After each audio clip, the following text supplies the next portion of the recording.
Hi there, so we're back on my snack size video series. So recently I put a call out for an invitation for you to let me know if there were any particular topics that you're interested in, or you had any burning questions that you would like me to answer for you through the power of video. So here we go. First off on the series. So Sarah wanted to know a little bit more about slimming groups like Weight Watchers. So I suppose, can they be helpful? And also around the best way to change our mindset when it comes to weight loss. So first bit I'm going to tackle is the weight loss groups. So the likes of Slimming World and Weight Watchers have proven to be very popular. They've been running for years and years, and lots of evidence shows that group support is really effective in enabling weight loss. And I'm sure we've seen some amazing stories and journeys of people completely transforming their body and transforming their life through these support groups. So they do work, they're just not suitable or appropriate for everybody. Now, a lot of people get put off by weight loss support or weight support groups because there is this, I think, misinformed impression that you have to stand on your scales in front of everybody and declare whether you have in fact lost weight or not. And actually, it's a very discreet process. So either in the corner or behind curtains and so on, you can go and discreetly get yourself weighed with your leader or consultant, and they don't have to declare it. And it's really just that relationship between you and your leader. But the reason it tends to work is that you've got that accountability, that every single week you're expected to turn up and basically prove that you have been doing what you're supposed to be doing and you've worked hard, and that hopefully you've lost the weight that you planned to and intended to. So your leader or consultant is there to support you through that. The other element of it, of course, is this group support, that you're all on this journey together. You're all in the same boat. Yes, you might want to be needing to lose different amounts of weight, but that's the power of encouragement, motivation, that you're feeling that you're not alone, and that when you are experiencing challenges and problems and you're hitting little low points, because the whole weight loss journey is a bit like a roller coaster, you've got people that have got your back, that have experienced it. They can encourage you and help you get back on the wagon, and you can sort of share your experiences and feel that you're not alone in that journey. So they work really well. Now, there's obviously a cost to this, and so generally with these groups you'll have a membership fee which will probably range between £10 and £20, and then you can pay on a weekly basis. So your monthly subscription will be, I think it's around £25 for Weight Watchers and about £20 for Slimming World.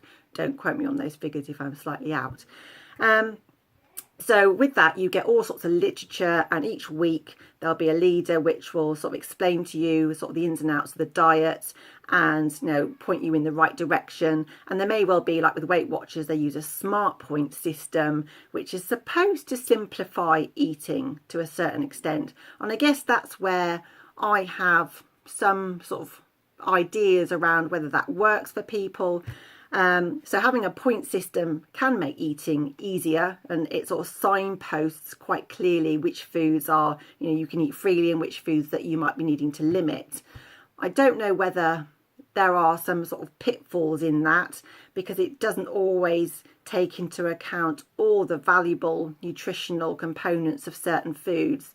So if, for example, you've got avocado, which is a high fat food, actually it's important that we include some of those healthy fats in our diet because of the unsaturated fats that are good for our heart health and so on. So it's not always perhaps as black and white as some of these point systems might make out it is. And I wonder whether really it does truly educate you into understanding the food that we're eating, and not just the negative elements of food, but some of the positive side as well. So it's regular, so you get that regular accountability, which is great, which sort of helps to keep you on track, and there's that sort of safe social element to it. But I guess I wonder, from my point of view as a nutritional professional, whether the leaders and consultants are qualified enough to support people on an individual basis. And I'm not taking anything away from these leaders, because I think they do a fantastic job. But I think when you've got potentially 20, 30, 40 people turning up to a weight loss group, I'm questioning whether you can really devote enough time and one-on-one attention to people that really need it. And yes, it'll be a volunteering element to say, I'd like to have some help and I'd like to talk this week, but whether or not members would really feel that they're getting that individual support, although obviously they're offering a group support program. So there is a cost element to it, and I guess when we pay for things, it's also an incentive that we then want to go and do it. So if you pay, you know, 30 quid for a gym membership, how many of us think, well, I paid 30 quid, I better go? Or is it not enough for you to think, well, I haven't gone this week, and how many of us over the next few months will be paying a gym membership and not going? So I think sometimes a service that you're paying for has to be of value to you, and you have to recognise that value so that it encourages you to go and get value out of the money that you are spending and taking out of your pocket. And the other side of things, I guess, in my slightly cynical head with the likes of Weight Watchers, is that yes, they do have a branded range of products.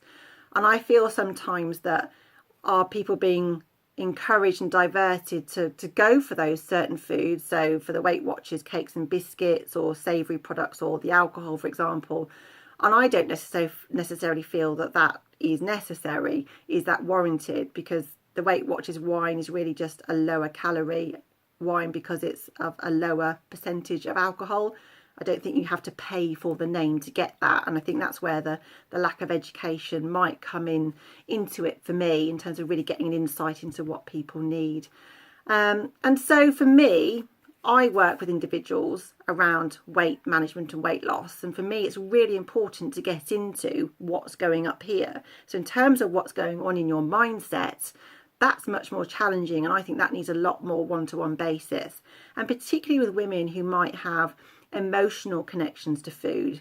Often with women we have a number of self-sabotaging thoughts. We're often very self-critical. We have a number of limiting beliefs, and so I think for us to really achieve a level of satisfaction with our body and understand our body, we have to sort of get to grips with those as well. So there's quite a lot of sort of psychological elements that I work with. We also have emotional connections to food, in that many women and men as well might experience certain cravings for food.